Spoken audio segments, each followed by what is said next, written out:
Born to a Russian father and Ukrainian mother, Uliana Pavlova grew up in Russia, spending the summers in Ukraine. She got her journalism degree in the United States, then returned home to work for English media in Moscow.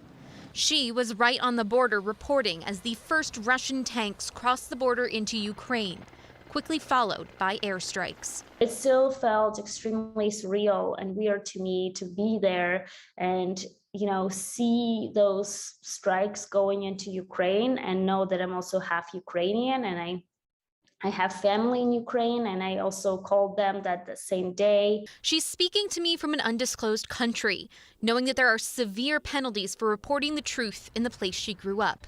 Hearing stories about independent journalists across Russia disappearing. There was another media law that was passed that basically said that if you call war in Russia anything but the special military operation, if you say that it's an invasion, if you say it's a war, you can face up to 15 years in prison. This hasn't stopped her from producing and publishing for several international outlets, most recently writing a story about the large number of young Russians leaving their home country and speaking out against Putin. Children stop speaking to parents because they find out that their parents believe everything they watch on TV and they support the special military operation. And their children just don't know how that happened.